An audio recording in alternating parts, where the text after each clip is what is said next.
Good morning, everyone. So this is somewhat of a homecoming for me. In 1993, Muriel J. LaRue retired as an associate professor and head of the Child Development and Gerontology Department at this college right here. So that's my family. So let my ancestors' excellence and service in this community guide me. My name is Paul Thomas Harper, and I am the oldest son of Michael Paul Benner. Mr. Swansea Adams, a formerly enslaved human being, is my fourth great-grandfather. I am legacy. According to historical records, Mr. Swansea Adams, formerly known by his enslaved name, Swansea Duncan, was born into chattel slavery in Virginia to his enslaver, Jesse Duncan Sr. in 1796. His owner, Jesse Duncan, was a white farmer that moved from Virginia to Hopkinsville, Kentucky, near the border of southeastern Illinois, close to where the Illinois state salt mines are located. The Duncan family leased out their slaves to gain wages for their personal well-being. How ironic. Abraham Lincoln, the great emancipator, is quoted as saying, "I believe that every individual is naturally entitled to do as he pleases with himself and the fruits of his labor, so far as it in no way interferes with any other man's rights." Clearly, this was not the case for the enslaved human beings. During his lifetime, Swansea Adams labored in the salt mines under austere conditions in which people likely experienced respiratory difficulty from breathing in salt dust and rapid dehydration due to constant direct contact with the salt. Yes, there's a reason salt was often mined by slaves or indentured servants. They weren't seen as equal or human. After Jesse Duncan's death in 1819, his 11 slaves were distributed among his 8 sons and 2 daughters, and the leasing of slaves continued. Swansea, my fourth great-grandfather, a human being, was 23.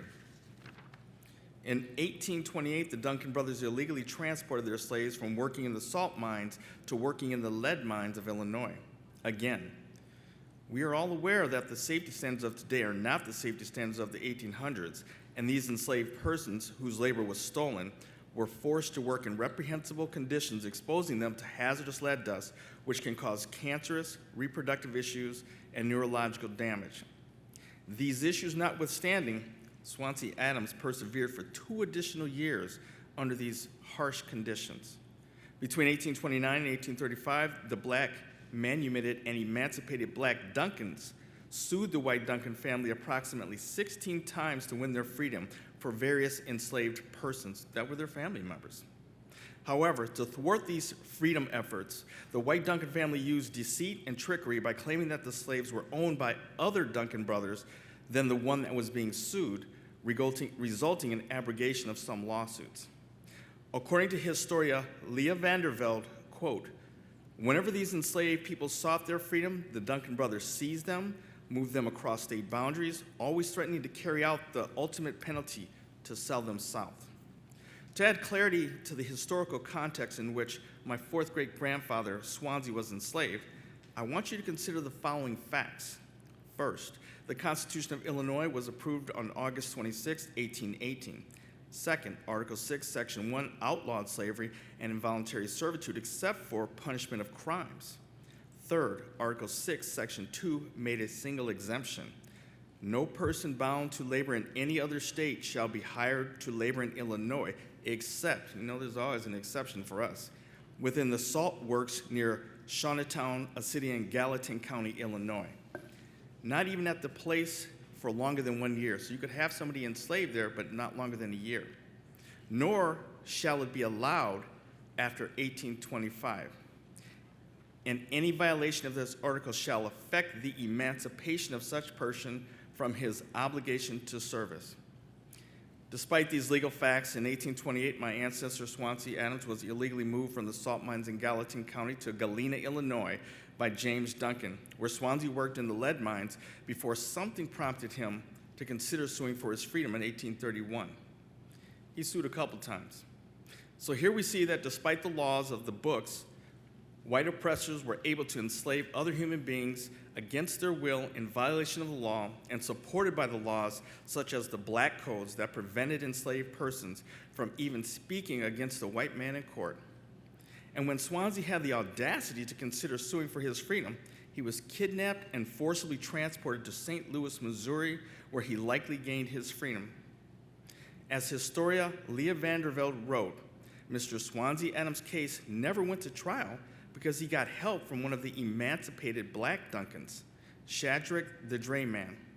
Swansea achieved his freedom, and he changed his last name to Adams. I don't know why. He quickly gained financial independence, purchased his wife's freedom, and the devout Catholic bought property next to a church and raised 2 boys and 2 girls, and supported by his job as the superintendent of the Galena, Illinois waterworks, he lived. This feels like an apropos moment to share the final verse of Still I Rise by Maya Angelou. The final words leaving behind rites of terror and fear, I rise.